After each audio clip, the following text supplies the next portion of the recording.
வணக்கம். லாஸ்ட் வீடியோட கண்டினியூஷன் தாங்க இது. 24 ஹவர்ஸ் ஊற வச்ச பார்த்தீங்களா? ஆஃப்டர் 24 ஹவர்ஸ் பார்த்தீங்கன்னா, இந்த மாரி நல்ல ஒரு பிங்க் கலரில், பிங்க் ஷேடோவில் தான் இருக்கும் நல்லா கலராக. அதோட எசன்ஸ் ஃபுல்லாகவே இறங்கி இருக்கும் அதில. நான் இப்படி தான் ஒவ்வொரு தடவையும் ஆயில் ப்ரிப்பரேஷன் 3 மாதத்துக்கு ஒரு தடவை, 4 மாதத்துக்கு ஒரு தடவை இப்படி தான் ப்ரிப்பேர் பண்ணி நான் யூஸ் பண்ணது.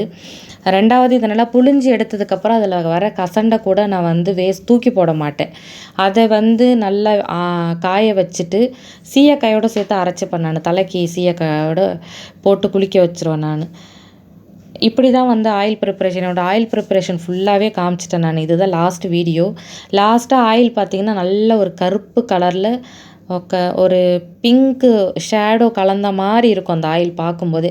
ஸ்மெல்லு நல்லாயிருக்கும். நம்ம கற்பூரவள்ளி, வெட்டி வேர் இதெல்லாம் போடுறதுனால உங்களுக்கு ஆயிலோட ஸ்மெல்லு நல்லாயிருக்கும். எக்ஸ்ட்ரா எசன்ஸ் எதுவுமே நான் சேர்க்க மாட்டேன். நீங்கள் கடையில் வாங்குகிற ஆயிலெலாம் பார்த்தீங்கன்னா ஏதோ ஒரு ஸ்மெல் எக்ஸ்ட்ரா இருக்கும். நீங்கள் தேங்காய் எண்ணெயிலலாம் அந்த ஸ்மெல்லாம் கிடைக்காது. ஒரிஜினல் அந்த மாதிரி வாசம்லாம் கிடைக்காது. இப்படி தான் நம்மளோட ஆயில் ப்ரிப்பரேஷன். லாஸ்ட்டாக வெட்டு வேரை போட்டுருவேன் நான். இவ்வளோ தான் இருக்கும்.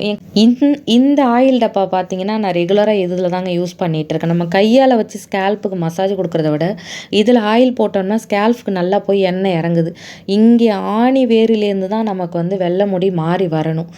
அதனால் இது தான் நான் ப்ரிஃபர் பண்ணுறது. இதுதான் நான் இப்போ வாங்கி பாப்பாவுக்கு யூஸ் பண்ணிகிட்டு இருக்கிறது ரொம்ப வருஷமாக. என் கை பார்த்தீங்கன்னா நல்லா தெரியும். நான் இப்போ கை காமிச்சேன் பார்த்தீங்களா, கருப்பாக இருக்கும். நான் ஆக்சுவலாக சோப் போட்டு அப்போ கையெல்லாம் கழுவிட்டேன். இருந்தாலுமே அந்த கை கருப்பு அப்படியே இருக்கும். இதுதான் நம்மளோட லாஸ்ட் ஆயில் ப்ரிப்பரேஷன். எல்லாமே காமிச்சிட்டேங்க. ஃபுல்லாகவே நான் காமிச்சிட்டேன் ஸ்டார்டிங்லேருந்து. ஆல்மோஸ்ட் எனக்கு வந்து ஒரு 12 to 13 டேஸ் ஆகும். இதுக்கப்புறம் இந்த ஆயிலை வந்து நான் ஒரு 3 நாள் இளம் வெயிலில் வைப்பேன். நைட்டு சந்திர ஒளியில் வைப்பேன். ஆனால் சந்திர ஒளியில் ஏன் வைக்கிறோன்னு எனக்கு தெரியாது. ஒருத்தவங்க சொன்னாங்க. அதனால் நான் அதை பண்ணுவேன். இவ்வளோ தான் நம்மளோட ஆயில் ப்ரிப்பரேஷன். ஸோ நெக்ஸ்ட் வீடியோவில் வந்து ஷாம்பு ப்ரிப்பரேஷன் பார்ப்போம் நம்ம. அதை நெக்ஸ்ட் வீடியோவில் பார்ப்போம். தேங்க்யூ.